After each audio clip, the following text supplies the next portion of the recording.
Shalom, selamat malam sahabat terima yang terkasih. Sejenak kita merenungkan bagian firman Tuhan, dan kiranya hati kita tetap dipenuhi dengan sukacita dan damai sejahtera Allah. Hati, apa itu hati?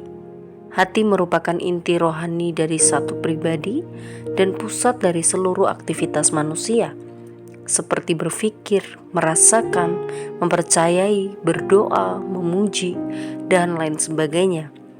Ini merupakan perasaan moral dari dalam manusia yang dengannya dia memutuskan mana yang baik dan jahat, mana yang menyetujui atau menyalahkan perbuatannya.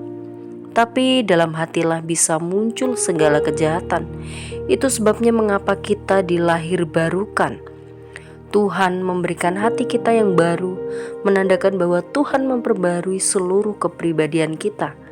Akan tetapi, walaupun kita dilahirbarukan menjadi manusia baru, kita pun belum sempurna. Sehingga lahir baru bukan berarti kita tidak bisa berdosa. Lalu bagaimana caranya kita menjaga hati kita? Dalam Amsal 4 ayat 20-27, di sana kita belajar bahwa yang pertama, kita perlu mendengarkan, memperhatikan, menyimpan hikmat dalam hati kita. Yang kedua, menjaga ucapan, jujur, tidak berkata kasar dan sembarangan. Yang ketiga, menjaga diri dari segala perilaku yang jahat. Yang keempat, kita membutuhkan anugerah Tuhan untuk menyelidiki hati kita.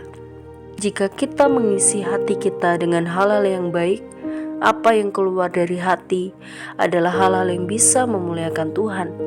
Jika kita membiarkan Roh Kudus bekerja dalam hati kita dengan sepenuhnya, dengan sendirinya, maka hal-hal yang jahat itu akan terusir keluar untuk digantikan dengan hal yang baik.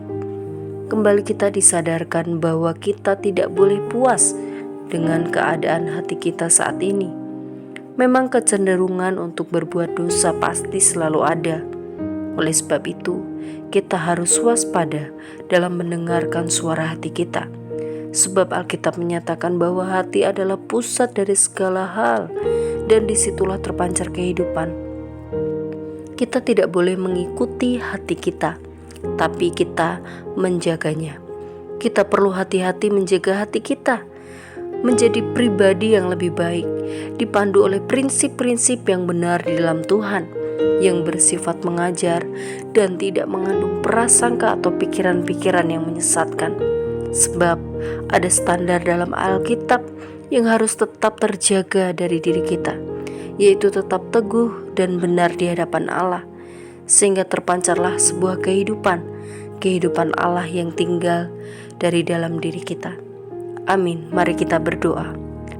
Terima kasih Tuhan, kami bersyukur dengan segala kehidupan yang boleh kami lalui. Terima kasih untuk hati yang selama ini sudah membawa kami pada suatu keputusan yang benar. Namun ampuni kami juga ketika kata hati kami ternyata tidak benar dan membawa keputusan yang salah, dengan segala pikiran-pikiran yang akhirnya menjadi kecerobohan yang mengganggu kami. Ajarkan kami supaya hati kami selalu terus diperbaharui setiap waktu, karena kami tahu bahwa kadangkali tanpa kami sadari Tuhan, kami pun melakukan hal yang jahat.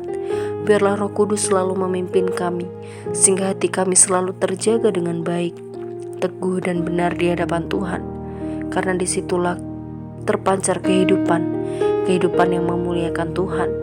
Terima kasih Tuhan, kami menyerahkan seluruh kehidupan kami selanjutnya. Amin. Tuhan Yesus memberkati.